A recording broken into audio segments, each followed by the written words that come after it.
El giro a la derecha del gobierno de Pedro Castillo ya es una realidad en medio de la nueva estafa contra los electores peruanos. La renuncia de varios de los miembros del gabinete y su acercamiento a los sectores más conservadores de su país y del continente explican una decepcionante actuación del maestro que llegó al poder con los votos de la izquierda que deseaban un cambio decente en la política del país. Como si sus decisiones políticas no fueran suficiente, muestra de deslealtad a sus votantes, ahora el mandatario peruano se ha lanzado por un peligroso camino en su pretendida lucha contra la corrupción. Aunque usted no lo crea, la moral política de los peruanos será puesta en manos del secretario general de la OEA, Luis Almagro. Los detalles de esta historia los conocerás a continuación. Quédate con nosotros.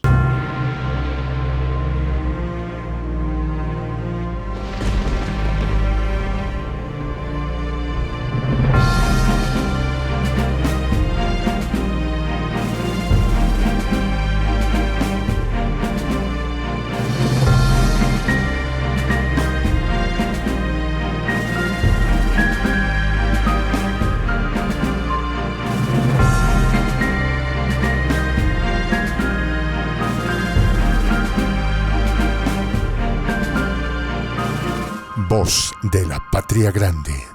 Despojándose de su emblemático sombrero, Pedro Castillo confirmó su decepcionante viraje a la derecha, por lo que numerosos funcionarios decidieron no acompañarlo más. Ahora está entregando la soberanía de su país para que una comisión extranjera investigue a sus compatriotas corruptos. En un movimiento inesperado y muy criticado en Perú, el presidente ha declarado que pondrá en manos de una comisión de la Organización de Estados Americanos la revisión de diferentes casos de corrupción que se han cometido durante diferentes administraciones. Lo que parecía una broma de mal gusto fue confirmado por el mismo Pedro Castillo, quien manifestó que está preparando una carta para enviar a la OEA para que desde la OEA una comisión internacional se instale en Perú para que luche contra la corrupción. Esta renuncia parcial a la soberanía no solo demuestra la incapacidad del gobierno de Castillo para luchar contra la corrupción que se enquistó desde hace tiempo en el país andino, sino que coloca esta responsabilidad un organismo tan desprestigiado como la OEA. Los peruanos recibieron con asombro la noticia y no salieron de su estupor al saber que la OEA de Luis Almagro, uno de los personajes más nefastos contra los países de Latinoamérica, será quien se meta en los asuntos internos de su país para ventilar casos de corrupción.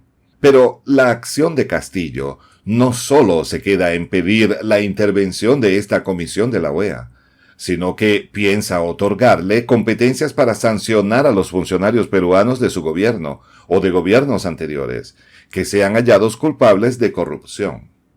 Que la OEA sancione a quien tenga que sancionar, dijo Castillo, en medio de un pronunciamiento peligroso, en el que no quedó claro si estaba al tanto de que con su consentimiento estaba cediendo la soberanía de las instituciones peruanas encargadas de sancionar este tipo de delitos. Castillo pidió que la Comisión de Investigación y Sanción Anticorrupción de Almagro también pueda sancionar si hay corrupción en las municipalidades distritales, provinciales, gobiernos regionales, ministerios y en todos los estamentos del Estado. La nueva administración de Castillo, en la que ingresaron muchos funcionarios conservadores tras las renuncias de sus excompañeros, piensa que puede acabar con la corrupción otorgándole competencias sancionatorias a un organismo tan desprestigiado como la OEA, con lo que trata de lavarle torpemente la cara a esa institución. Pedro Castillo aseguró que la medida la tomará para buscar que su administración sea más eficiente y capaz frente a las necesidades de la ciudadanía.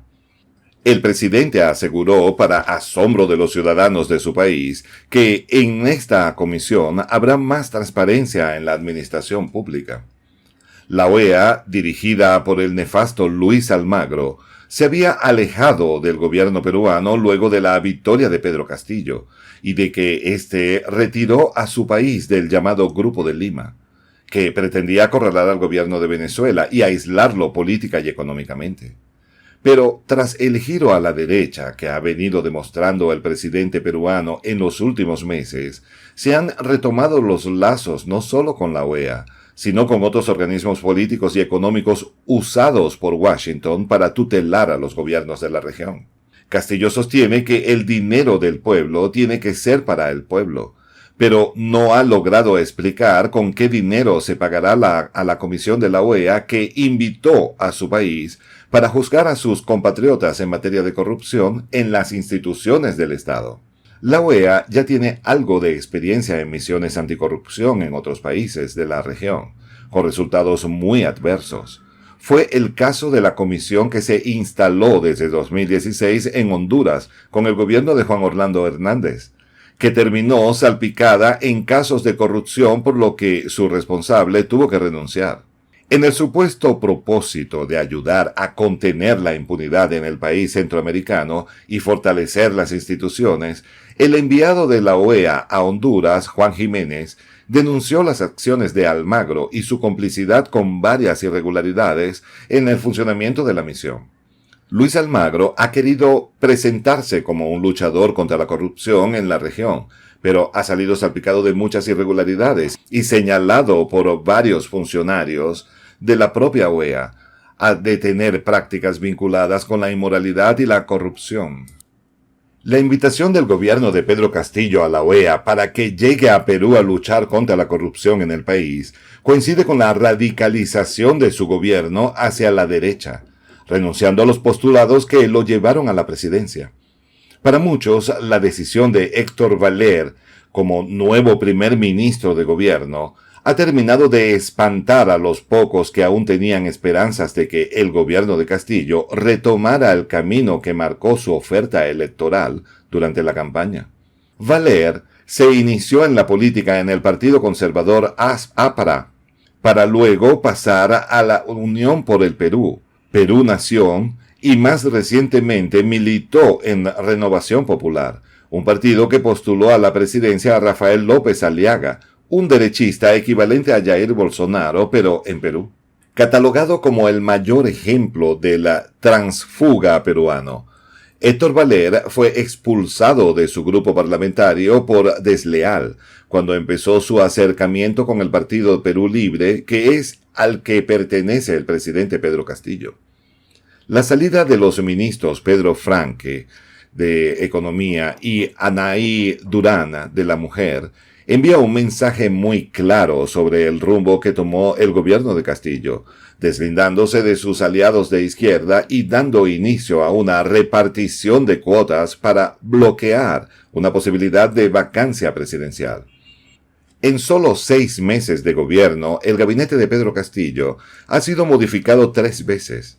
En ese lapso pasó del extremo del izquierdista Guaidó Bellido a un primer ministro como Héctor Valer, integrante del ala más conservadora de la Iglesia Católica como el Opus Dei. Ahora Castillo viene dando pasos hacia la derechización de su gobierno también a nivel internacional, con acuerdos complicados con el Fondo Monetario Internacional y ahora la entrega de su soberanía en manos de Luis Almagro y su misión anticorrupción de la OEA. De aquella promesa de darle a los peruanos un gobierno de izquierda, ya no queda sino el recuerdo de una campaña en la que Pedro Castillo enfrentó a la derechista Keiko Fujimori. Hoy no se puede distinguir cuál de las opciones resultó ser más conservadora para el país, pero al menos Keiko no engañó a nadie. Soy el J, Juan José del Castillo, director del canal Prensa Alternativa. Si quieres ser parte de la comunidad de la Patria Grande, suscríbete a nuestro canal. Si es que quieres que te lleguen las notificaciones cada vez que subimos un video, activa la campanita. Si quieres apoyar a nuestro canal económicamente, puedes hacerlo a través de PayPal. El enlace está en la descripción del video. A nombre del equipo de Prensa Alternativa, me despido con esta expresión en el quechua milenario, Tupananchis Kama, cuya traducción es hasta volvernos a encontrar.